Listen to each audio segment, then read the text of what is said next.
ဗိတ်သနိုးမြို့ဟောင်းအနီးရွှေအောင်တော်ဖျားကန်ထဲမှာလာပြင်းညတိုင်းလာပြီးတော့ရေကစားတတ်တဲ့ပန်ထရာဘရင်မကြီး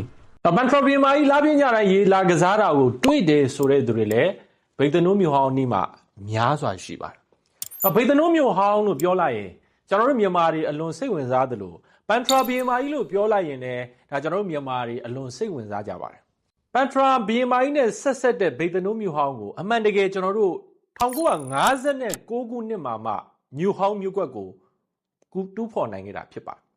ဗိတ်သနိုးမြို့လို့ဘာလို့ခေါ်လဲဆိုတော့ဗိတ်သနိုးရသေးကြီးကတီထောင်တဲ့မြို့ဖြစ်လို့ဖြစ်ပါတယ်ဒါပေမဲ့ဗိတ်သနိုးရသေးကြီးတီထောင်ပေမဲ့သူ့ရဲ့မွေးစားသမီးဖြစ်တဲ့ပန်ထရာဘရင်မကြီးကဗိတ်သနိုးမြို့ကြီးကိုအုပ်ချုပ်ပါတယ်အဲ့ဒီပန်ထရာဘရင်မကြီးနဲ့ပတ်သက်ပြီးတော့မှအားလုံးသိကြတာကတော့မင်္ဂလာစီကြီးဖြစ်တယ်အဲ့တော့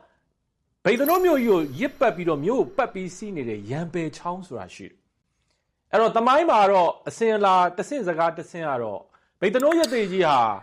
လော်ကီအတက်ကိုလည်းအထူးတက်မြောက်တာဖြစ်တဲ့အတွက်မင်္ဂလာစီကြီးကိုစီမံပြီးတော့မှသူ့ရဲ့မွေးစားသမီးဖြစ်တဲ့ပန်ထရာဘရင်မကြီးကိုပေးထားပါတယ်အဲ့တော့ဗိတ်သနိုးမြို့ရန်သူတွေလာတိုက်ခိုက်ပြီးဆိုရင်ဒီမင်္ဂလာစီကြီးကိုတီးလိုက်တာနဲ့ရံပယ်ချောင်းကရေတွေကရှမ်းလာပြီးတော့မှရန်သူတွေဟာရေထဲမှာမျောပါသွားတယ်လို့ဆိုကြပါတယ်ဒါကြောင့်ဗိတ်သနိုးမြို့ကိုဘယ်သူမှတိုက်လို့မရဘူးဒါကတော့တမိုင်းအရာပေါ့လေကျွန်တော်တို့ဒီနေ့ခေတ်ကြောင်းကျိုးဆင်ခြင်မှုနဲ့ပြန်စဉ်းစားရင်လည်းဒါကလော်ကီအတက်ဆိုတဲ့နေရာမှာရန်တရားအတက်တွေပါလည်းပါရင်ပါမှာပေါ့နော်ဒါကြောင့်ရံပယ်ချောင်းမှာဒီနေ့ခေတ်ဆင်မြောင်းနေလို့ပဲရေတွေကိုစုဆောင်းထားမယ်ခလုတ်တစ်ခုဆင်ထားမယ်ဟဟလားကျွန်တော်တို့ဒီစီတီးလိုက်တဲ့အခါအချက်ပြတဲ့အနေနဲ့အဲ့ဒီဖွင့်ချလိုက်မယ်ဆိုရင်ရေတွေစီးလာမှာပဲလေဒီသဘောလေးဖြစ်နိုင်တာပေါ့ကျွန်တော်တို့က logic အရပြန်စဉ်းစားကြည့်ရင်ပေါ့အဲ့တော့တနေ့ကျတော့ပန်ထရာဘရင်မကြီးကိုသူ့ရဲ့ရန်သူတယောက်ပေါ်လာတယ်အဲ့ဒါကတော့သေခေတ္တရာပြည့်ရှင်ဒုတပေါင်းမင်းကြီးဖြစ်တယ်အဲ့သေခေတ္တရာပြည့်ရှင်ဒုတပေါင်းမင်းကြီးကဖုံးတကိုးအလွန်ကြီးမားတယ်သူ့ရဲ့ဒ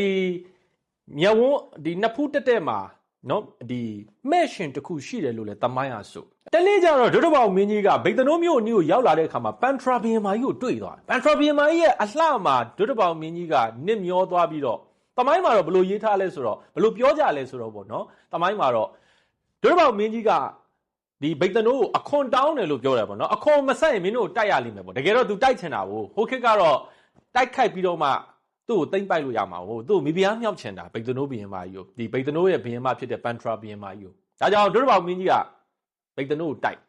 ်ထုံးစံအတိုင်းပဲပန်ထရာဘုရင်မကြီးကသူ့ရဲ့မင်္ဂလာစီတော်ကိုတီးတဲ့အတွက်ရံပယ်ချောင်းကရေတွေရှမ်းလာပြီးတော့မှဒုတပေါင်းရဲ့တက်တွေအကုန်လုံးရေထဲမှာမျောဘလို့မှတိုက်လို့မရဒါပေမဲ့ဒုတပေါင်းဆိုတာဖုံးကြီးတဲ့ဘုရင်ဖြစ်တယ်တကယ်ဖုံးကြီးတယ်ဆိုတာ strategy ကောင်းတာပဲဒါပဲကျွန်တော်တမိုင်းမှာဖုံးကြီးတဲ့ဘုရင်တွေကြီးမဟာဗျူဟာကောင်းတယ်ကျွန်တော်မြန်မာတမိုင်းမှာဖုံးတကိုးအကြီးဆုံးဖြစ်တဲ့စင်ပြူများရှင်ဘုရင်တော်မင်းတရားကြီးစင်ပြူများရှင်ဘုရင်တော်မင်းတရားကြီးအရှိကနေမင်းတရားတပင်ရွှေထီးအဲ့ဒီခေတ်ဒုတိယမြန်မာနိုင်ငံတော်ဒီမြန်မာတွေရဲ့ image အမြင့်ဆုံးအချိန်ဖြစ်တယ်မြန်မာတွေဘယ်အချိန်မှာဖုံးတကိုးတောက်လဲ strategy အကောင်းဆုံးအချိန်မှာဖုံးတကိုးတောက်တယ်မဟာဗျူဟာအကောင်းဆုံးအချိန်မှာဖုံးတကိုးတောက်တယ်မဟာဗျူဟာအညံ့ပြင်းဆုံးဖြစ်တဲ့ကုန်းမောင်ခေတ်မှာဒီဝမင်းတို့ရဲ့လက်ထက်မှာကျွန်တော်တို့ကအင်္ဂလိပ်ကျွန်တော်တို့ထက်မဟာဗျူဟာတာတဲ့အင်္ဂလိပ်ရဲ့လက်အောက်ကိုကြောက်တာဖြစ်တယ် British ရဲ့လက်အောက်ကိုကြောက်တာဖြစ်တယ်ဆိုတော့ဒုတပေါင်းက strategy စဉ်းစားတယ်မဟာဗျူဟာစဉ်းစားတယ်ဒါဆိုဘလို့တိုက်ထုံးစံအတိုင်းပဲကျွန်တော်တို့ကအဲ့ဒီခေတ်ကအယုံသွင်းပြီးတိုက်တာအဲ့တော့တီလာရှိတဲ့သူတယောက်အနေနဲ့ဟန်ဆောင်ပြီးတော့မှတကိုးရှင်လိုဘာလိုပေါ့နော်သူ့ရဲ့လူယုံတယောက်ကိုဗိတ်သနိုးမြို့ကိုလွတ်လိုက်အဲ့ဒီလူကဗိတ်သနိုးတစ်မြို့လုံးအယုံသွင်းတယ်မြို့သူမြို့သားတွေလည်းအယုံသွင်းပန်ထရာဘုရင်မကြီးကိုလည်းအယုံသွင်းတယ်ပန်ထရာဘုရင်မကြီးကလည်းဘာပဲဖြစ်ဖြစ်ဟိုခေတ်ကဘုရင်မတွေဆိုတာလော်ကီအစီရင်တွေကိန်းကနန်းတွေဒါတွေကိုသိယုံအဲ့တော့အဲ့ဒီအကျင့်တီလာနဲ့ပြည့်စုံတဲ့သူလို့သူဒီလိုထင်သွားပြီးတော့မှသူ့ကိုအကုန်လုံးယုံကြည်သွားတယ်အဲ့သူကဘာပြောလဲဆိုတော့ဟုတ်ပြီဒါဆိုဘုရင်မကြီးမင်္ဂလာစီတော်ကြီးကိုပြန်ပြင်မှုလိုတယ်ဆိုပြီးတော့အယုံသွင်းတယ်အဲ့ဒါနဲ့နောက်ဆုံးဘုရင်မကြီးကလည်းယုံကြည်ပြီးတော့မင်္ဂလာစီတော်ပြင်ခွင့်ပေးလိုက်တဲ့အခါမှာတမိုင်းမှာတော့ဘလို့ပြောလဲဆိုတော့မင်္ဂလာစီတော်ကြီးရဲ့အစီအမံကိုမင်္ဂလာမရှိအောင်ဖျက်လိုက်တယ်လို့ပြောပါတယ်ကျွန်တော်တို့ဒီဘက်ခေတ် logic အရစဉ်းစားကြည့်မယ်ဆိုရင်တော့ကြည့်ရတာသူကဒီစီတီးလိုက်တဲ့အခါမှာရံပယ်ချောင်းကနေရေကျစေတဲ့ခလုတ်တော်၎င်းမောင်းတော်၎င်းစီစဉ်ထားတာတခုခုဖျက်လိုက်ပုံရအဲ့ဒါလိုဖျက်လိုက်ပြီးတော့မှအဲ့ဒီလူယုံကဒုတပေါင်းမင်းကြီးကိုအကြောင်းကြားဒုတပေါင်းရဲ့နော်ကျွန်တော်တို့ဒီသေခေတ္တရာတက်တွေလာတိုက်တဲ့အချိန်မှာပန်ထရာဘုရင်မကြီးကမင်္ဂလာစီကိုတီးတဲ့အချိန်မှာချောင်းကရေတွေကရံမကြတော့ဘူးအဲ့ဒီအချိန်မှာဒုတပေါင်းရဲ့တက်တွေဗိတ်သနိုးကိုသိမ့်ပိုက်ပြီးတော့မှ ပန်ထရာဘီယင်မာကြီးကိုဗိတ်တနိုးမိဖုရားကြီးအဖြစ်ဒုတိယပေါင်းမင်းကြီးကမိဖုရားမြှောက်ပြီးတော့တေခစ်တရားကိုခေါ်သွားတယ်ဆိုပြီးတော့သမိုင်းကဆိုပါတယ်ဆိုတော့ကျွန်တော်တို့ပန်ထရာဘီယင်မာကြီးနဲ့ဒုတိယပေါင်းမင်းကြီးတို့စီကနေကျွန်တော်တို့ကဘာတွေသင်ယူရလဲနံပါတ်1အချက်ကျွန်တော်တို့ဘဝမှာကျွန်တော်တို့ဘဝဖွံ့ဖြိုးတိုးတက်အောင်မြင်မှုဆိုရင်ကျွန်တော်တို့ရဲ့အစီအမံကောင်းမှု management ဒီအရေးကြီးတယ်ခုနပန်ထရာဘီယင်မာကြီးရန်ပယ်ချောင်းနဲ့မင်္ဂလာစီတော်ကြီးတို့ဟာဗိတ်တနိုးမြို့ကြီးကိုကာကွယ်ပေးထားတဲ့အစီအမံတွေဖြစ်တယ်ဘဝမှာ management ကောင်းရင်ကြံ့ကြံ့ခံတယ်ဒါပေမဲ့ management ကောင်းတဲ့သူထက်ဘယ်ဟာကောင်းတဲ့သူကတာလဲဆိုတော့ strategy ကောင်းတဲ့သူဖြစ်တယ်ကျွန်တော် management ဘလောက်ပဲကောင်းတေခိတရာပြည့်ရှိဒုတိယပေါင်းမင်းကြီးက strategy သူ့ရဲ့ management အစီအမံကောင်းမှုကိုကြော်နိုင်တဲ့မဟာဗျူဟာဖြစ်တဲ့လူယုံသွင်းပြီးတော့တတ်တာပေါ့လူယုံသွင်းပြီးတိုက်တာအဲဒီ strategy ကိုသ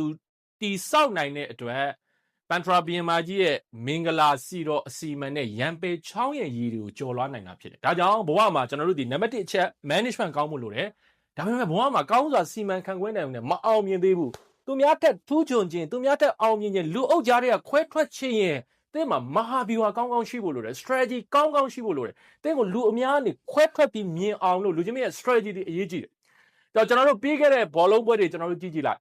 ဟဲ့လားကျွန်တော်တို့မြန်မာအမျိုးသမီးဘောလုံးအသင်းဟာကျွန်တော်တို့ဒါကျွန်တော်ပြန်ပြီးပြောရတာတော့ဟိုဖြစ်တယ်မြန်မာမျိုးသမီးဘောလုံးအသင်းကအုပ်စုကတက်တဲ့နေကျွန်တော်တို့ဒါမြန်မာမျိုးသမီးဘောလုံးအသင်းကိုတောက်လျှောက်ကျွန်တော်တို့အားပေးတယ်ကျွန်တော်တို့ management ကောင်းတယ်ကျွန်တော်တို့ကောင်းကောင်းကန်နိုင်တယ်ဒါပေမဲ့ကျွန်တော်တို့ကနှစ်ပွဲနိုင်ပြီးတော့ကျွန်တော်တို့အုပ်စုကနေထွက်ရတယ်အဲ့ဒါအရေးကြီးတာ strategy ပဲပြိုင်မဲ့ဖိလစ်ပိုင်ဟာကျွန်တော်တို့ဖိလစ်ပိုင်ကိုအနိုင်ကန်နိုင်တယ်ဒါပေမဲ့ကျွန်တော်တို့ဗာလဲ strategy အားဖြင့်နှစ်ပွဲနိုင်တဲ့အသင်းကဘာလို့ထွက်ရလဲ management ဘလောက်ကောင်းကောင်းမဟာဗျူဟာကောင်းတဲ့သူနဲ့တွေ့ရင်ကျွန်တော်တို့ခံရတယ်နော်ကျွန်တော်တို့ညံ့လို့ရှုံးတာမဟုတ်ဘူးဒါပေမဲ့ရှုံးတင်လို့ရှုံးတာဖြစ်တယ်ဒါကြောင့်ဘဝမှာ management ကောင်းအောင်လည်းမရဘူး strategy ကောင်းအောင်လည်းစူးစမ်းပါအောင်မြင်မှုတွေကလူချင်းမင်းတို့စောင့်ကြိုနေပါတယ်လူချင်းမင်းဒီခေါင်းဆောင် leader တယောက်လို့ပြောရင်ကိုယ့်အဖွဲ့အစည်းရဲ့ management ကိုလည်းကောင်းအောင်စူးစမ်းရမယ် strategy မဟာဗျူဟာကိုလည်းကောင်းအောင်စူးစမ်းမှာဖြစ်ပါတယ်လို့နှစ်သက်လက်ဆောင်အနေနဲ့ချစ်ခင်စွာလက်ဆောင်ပေးလိုက်ပါတယ်အဲ့တော့ကျွန်တော်တို့အခု